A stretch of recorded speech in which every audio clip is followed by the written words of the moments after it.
Uttarakhand high court ने दिया आदेश, illegal जमीन पर जो रेलवे की जमीन है, जो अतिक्रमण कहा जा रहा है, उसे वहां पर हटाने का उत्तराखंड हाईकोर्ट का आदेश। 7 दिनों के अंदर घर खाली कर दो, वरना तमाम लोगों के घरों को कर दिया जाएगा जमींदोज। 4365 घरों को कर दिया जाएगा जमींदोज। उत्तराखंड हाईकोर्ट का आदेश। नैनीताल में हल्द्वानी इलाके में वहां पर लोग सदियों से पीढ़ी दर पीढ़ी से रहते चले आ रहे हैं। यहाँ पर लोगों की कई नस्लें बीत गई हैं। कई लोगों के पास तो 1947 आज़ादी से पहले तक के कागजात हैं, घरों के पट्टे हैं। तो 60, 70, 80 साल से वहां पर लोग रह रहे हैं। तो अचानक इस तरीके का आदेश क्यों आया? और ये अगर ये जमीन यहाँ की इल्लीगल थी, अतिक्रमण था, तो ये एक सवाल बनता है कि वहां पर 5-6 सरकारी स्कूल है हल्द्वानी में, वहां पर इंटर कॉलेज है, वहां पर गवर्नमेंट अस्पताल है, और यहां तक कि प्रधानमंत्री आवास योजना के तहत वहां पर लोगों को मकान बना के भी दिए गए हैं। तो अगर ये जमीन इल्लीगल थी, गैर कानूनी थी और लोगों का वहां पर अतिक्रमण था रेलवे की जमीन पर, तो एक सवाल बनता है कि फिर सरकार ने वहां पर क्यों स्कूल बनाए, क्यों कॉलेज बनाए, क्यों अस्पताल बनाए? और सरकार पीएम योजना के तहत, पीएम आवास योजना के तहत लोगों को घर, वहां पर घर दिया गया, वहां पर लोगों को बसाया गया। हुआ करती थी। देखिए 1937-38 का ये डॉक्यूमेंट्स है। इससे पहले भी अगर आप देखेंगे, किस चीज के डॉक्यूमेंट्स हैं ये? जी ये जो हमारा जो असेसमेंट आया करता था, ये उसके है, बसावट की है ये। जी जी जी। ये देखिए आप, ये 1937 का कागज है, ये आप देखेंगे 1925 का कागज है। तो इतने पुराने लोग यहाँ हैं, ये हमारे डॉक्यूमेंट्स है इतने पुराने। आप कह रहे हैं कि आप तब से बमफुलपुरा 37 से बसावट है यहाँ पे बनफुलपुरा उससे में। पहला ये 175, ये देखिए 1975-26, 1925-26 का कागज है ये। अतिक्रमण के नाम पर वर्षों से रहते आए इन लोगों के घर अब टूट जाएंगे। ये बस्ती अवैध घोषित की जा चुकी है। वर्षों से रेलवे की जमीन के किनारे लोग बसते रहे हैं। इन्हें केवल अतिक्रमण के नजरिए से देखा जा रहा है, एक कानूनी समस्या के रूप में, जिसका समाधान केवल अदालती आदेश ही लगता है। इसलिए अब इनके घरों को तोड़ा जाना रुक नहीं सकता और लोगों को गलत नहीं लगेगा। लेकिन जिनके घर तोड़े जाएंगे, जो बेघर हो जाएंगे, उनका क्या होगा? जब हमने स्थानीय अखबारों में छपी खबरों को पढ़ना शुरू किया तो इसका कोई जिक्र नहीं। इतने हजार लोग हटाए जा रहे हैं, उनके घर तोड़े जाएंगे, लेकिन उन्हें कहां बसाया जाएगा इसका कोई जिक्र नहीं। यहां के लोग चाहते हैं कि उनकी आवाज सुनी जाए, इसलिए कभी कैंडल मार्च कर रहे हैं तो कभी धरना प्रदर्शन। हल्द्वानी के इस इलाके में हाहाकार मचा हुआ है। अमीरों की बस्ती में भी अतिक्रमण है, मगर उनके इलाके में अतिक्रमण हटाने की ऐसी जल्दी बहुत कम दिखाई सुनाई देती है। गरीबों के घर अतिक्रमण और अवैध करार दे दिए जाते हैं। ऐसी बस्तियों को देखने का नजरिया हमारा इसी तरह बना दिया गया है। किसकी बस्ती टूटेगी इसे राजनीति भी तय करती है, और किसकी नहीं टूटेगी यह भी राजनीति तय करती है। हल्द्वानी में 90% of the population belongs to minority community. 90% population वहां पर माइनॉरिटी कम्युनिटी यानी मुस्लिम समाज से बिलोंग करते हैं। 10% लोग वहां पर बहुसंख्यक समाज से बिलोंग करते हैं, यानी हिंदूज हैं। और ये लोग वहां पर मंदिर है, मस्जिद है, गिरजाघर है, और ये तमाम लोग सदियों से मिलजुल कर प्यार मोहब्बत से रहते हैं। तो अचानक ये क्यों? 2010 में सुदामा सिंह केस में दिल्ली हाई कोर्ट ने फैसला दिया था इस अतिक्रमण को लेकर। किसी भी बस्ती को तोड़ने से पहले उसके नियम और उसका कानून और उसकी प्रोटोकॉल तय हो, और जो बस्ती तोड़ी जा रही है, जो बस्ती हटाई जा रही है, वहां के लोगों का और वहां के घरों का पुनर्निर्माण, वहां पर लोगों को बसाने का और रिहैबिलिटेट करने का प्रोसीजर क्या होगा, यह भी तय करना होगा। हल्द्वानी में बसे लोग जो सदियों से पीढ़ी दर पीढ़ी से रहते आ रहे हैं, क्या ये इस देश के नागरिक नहीं है? कई सालों से पीढ़ी दर पीढ़ी से वहां पर रहते चले आ रहे हैं। तो क्या इनके पास कॉन्स्टिट्यूशन ऑफ इंडिया के हिसाब से राइट टू लाइफ नहीं है?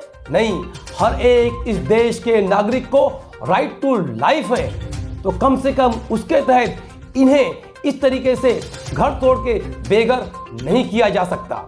और दूसरी बात, जब हाई कोर्ट इस तरीके का आदेश देता है तो क्या हाई कोर्ट ने वो तमाम एंगल लिया? वहां के लोगों का क्या होगा? वहां के लोग बेघर कैसे रहेंगे, किस तरीके से रहेंगे? वहां के बच्चे, बूढ़े, मर्द, औरत कहां जाएंगे?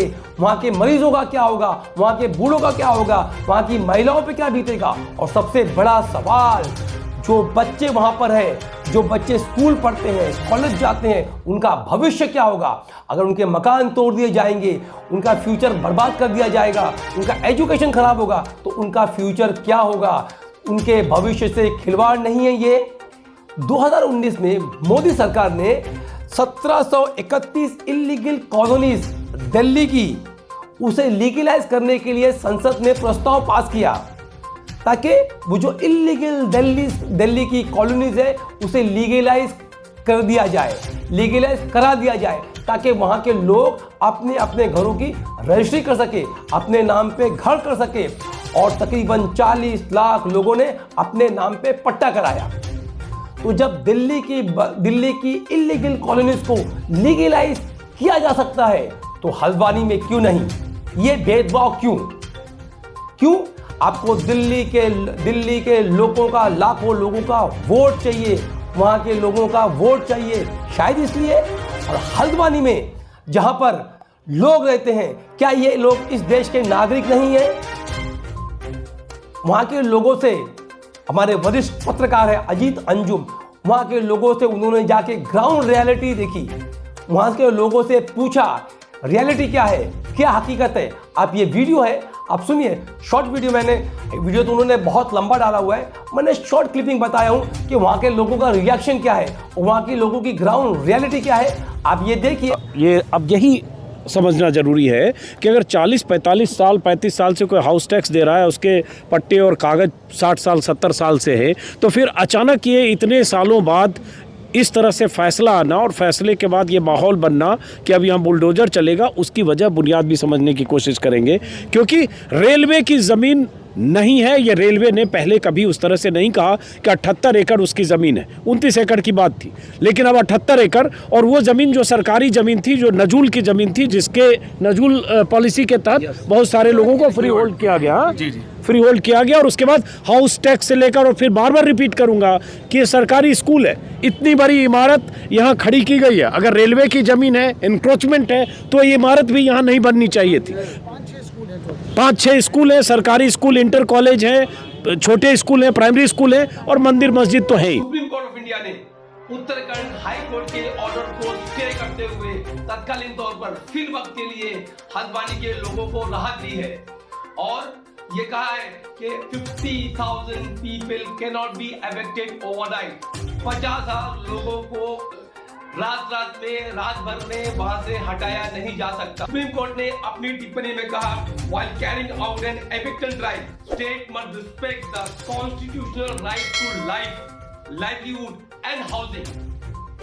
सुप्रीम कोर्ट ने कहा कि जो स्टेट है, स्टेट गवर्नमेंट है, उसे लोगों का कॉन्स्टिट्यूशनल राइट की रिस्पेक्ट करना चाहिए, जिसका राइट टू लाइफ, लाइवलीहुड, जीने का अधिकार और हाउसिंग, ये एक आम नागरिक का कॉन्स्टिट्यूशनल राइट है जो स्टेट को उसका रिस्पेक्ट करना चाहिए। दरअसल ये हकीकत क्या है, ये इशू क्या है, आइए हम जानते हैं। दरअसल एक ग्वाला नदी है, उसमें एक पुल बना था। 2004 में ये पुल बन जाता है और 2008 में ये पुल ढह जाता है, गिर जाता है। और उसी को लेके रविशंकर जोशी एक PIL दाखिल करते हैं कि इस पुल बनने में, ये ब्रिज बनने में बहुत बड़ा करप्शन हुआ है, इसकी जांच हो। और उसके लिए एक कमेटी भी बनाई जाती है, लॉयर्स की टीम आती है जांच करने के लिए। अब ये वीडियो में समझिए, आपको एग्जैक्टली पता चलेगा कि ग्राउंड रियलिटी क्या है और ये इशू क्या है। यहाँ पर गोला नदी है, गोला नदी पर बना हुआ एक पुल है, वो पुल गिर गया था। उसको लेकर के गोलापार एक निवासी हैं रविशंकर जोशी, वो एक जनहित याचिका लेकर जाते हैं कि गोला पुल में करप्शन हुआ है और जो अवैध खनन है और जो तमाम चीज़ें हैं उसको लेकर के वो गिर गया है, लोगों का पैसा खराब हो गया। तो हाई कोर्ट ने एक कमीशन वकीलों का भेजा निरीक्षण करने के लिए कि देख के आइए वहाँ क्या हो रहा है। वकीलों ने जाकर रिपोर्ट दी हाई कोर्ट में और जाकर के कहा कि ये जो पुल है इसके आसपास जो रहने वाले लोग हैं वही खनन करते हैं और वो रेलवे के अतिक्रमणकारी हैं। ये सबसे पहले बात सन 2016 का जो डिसीजन हुआ है ये उसमें आई, सबसे पहले बात, उससे पहले कभी इस तरह की बात नहीं आई।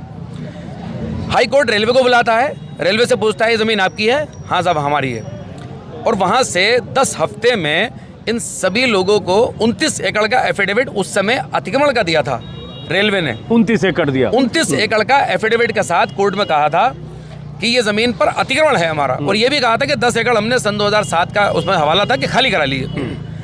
10 हफ्ते का 9 नवंबर 2016 को एक ऑर्डर होता है इन सबको हटाने का, और बाकायदा फोर्स के साथ हटाने का। जो हालात इस समय सन 2016 में भी कुछ इसी तरह के हालात थे, लेकिन उस समय जो तत्कालीन गवर्नमेंट थी और यहाँ की एमएलए, लेकिन जो 16 में हालात थे वो यहाँ तक ये सारी स्थिति तो नहीं थी उस समय। नहीं, मैं 29 एकड़ का था या पूरा था? नहीं, मैं आपको वही बताता हूँ। हलफनामा 29 एकड़ का था, और जो डिमार्क करके रेलवे ने प्रशासन के साथ जो खंबे लगाए वो 78 एकड़ में लगा दिए। ये यहाँ पर आता है मामला।